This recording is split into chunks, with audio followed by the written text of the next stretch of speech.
This pro tip is brought to you by AC Masters. Welcome back to Living 757. Quincy, we've been talking about being safe since we are still in our houses, right? So Right. it is very important also to keep our homes safe. To talk about this today, we're gonna welcome now Kendall Bodner from AC Masters. Welcome, Kendall. How are you? Hey, how are you? I'm doing fine.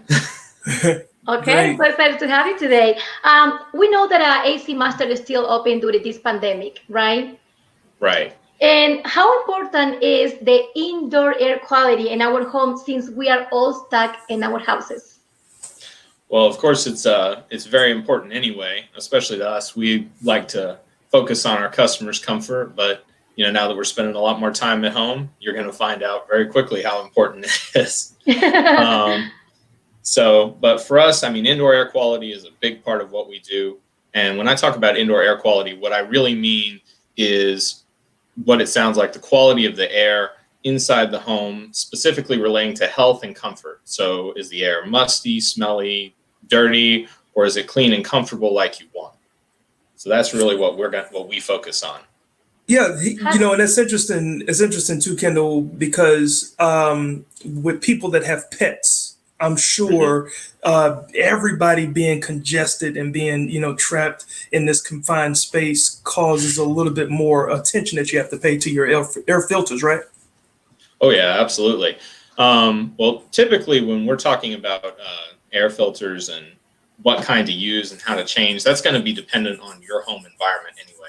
So if you have a lot of pets or you have smokers in the house or something that might create more particulates, you're going to be a little more mindful of your filters.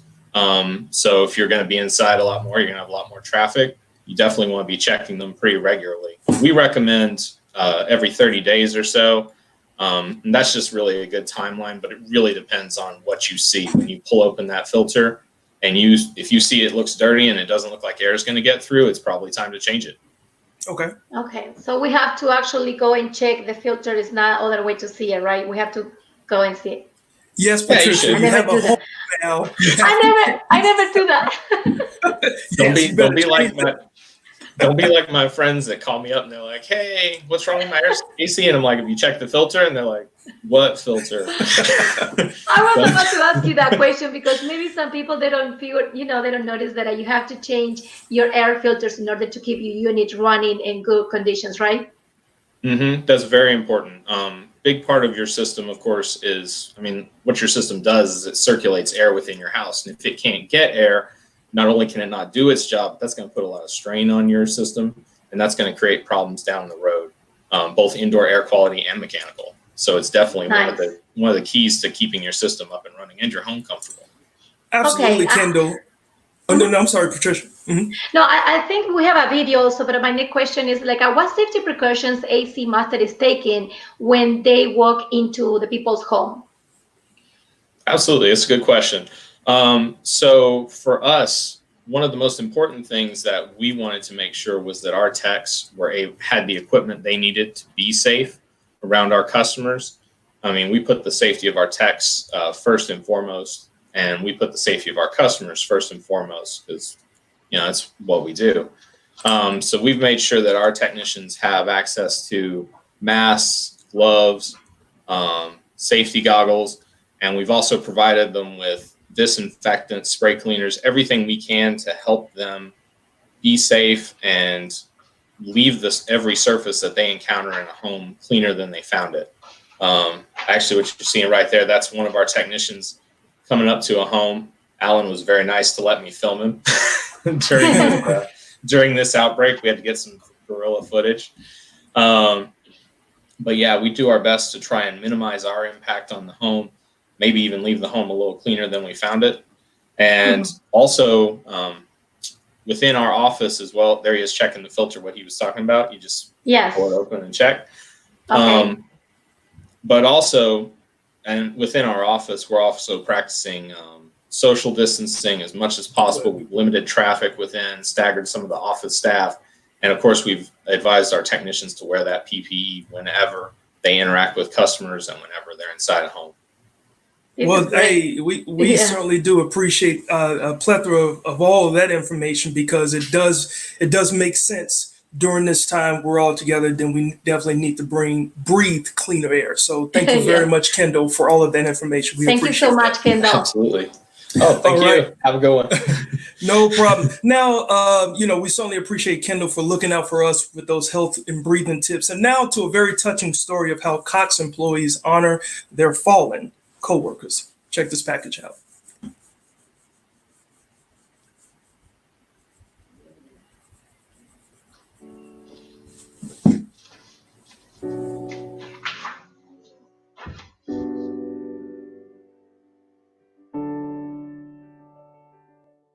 So today we're here to recognize one of our fallen technicians from last week, Chris Martin. Unfortunately, with the coronavirus the way it is, we're not able to offer support like we typically would with a funeral service to help support our employee. So one of my supervisors presented this idea of doing a procession in front of his house, just so we can show a level of support for the family and of course for Chris. There's no better way to memorialize him than to do a convoy past his house this morning. There's no services planned because of everything that's going on. So this was the best we could do under the circumstances. So right now we're at Granby High School, and our Chris's home is just around the corner. So I think shortly we're going to go ahead and just really, for however long it takes, there's probably 100 trucks here, which is really, really, really touching to see how many technicians and our employees are here to support Chris and his family. But pretty soon we're going to just go drive by and just wave and show support. All the vans will be able to proceed forth with their flashers and beacons on, just to roll down his street without necessarily causing undue stress or anything, but still showing our support to the family. It was a nice way, a nice gesture to really just be there for a family in a really, really difficult time. We had our last count Friday was close to 100, and with people that are filing in without the Cox vehicles, because we have people that want to show their support even without the Cox fleet. So I'm sure we're going to get over 100 today.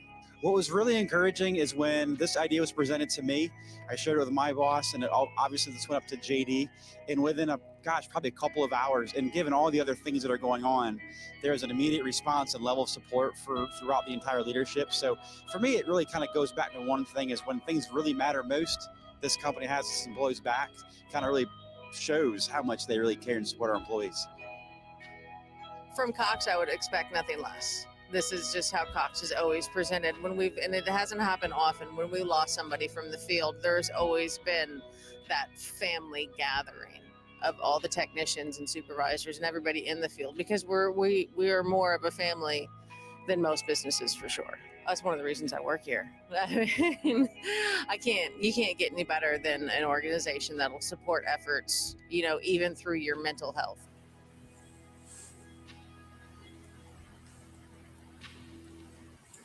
Now that is amazing.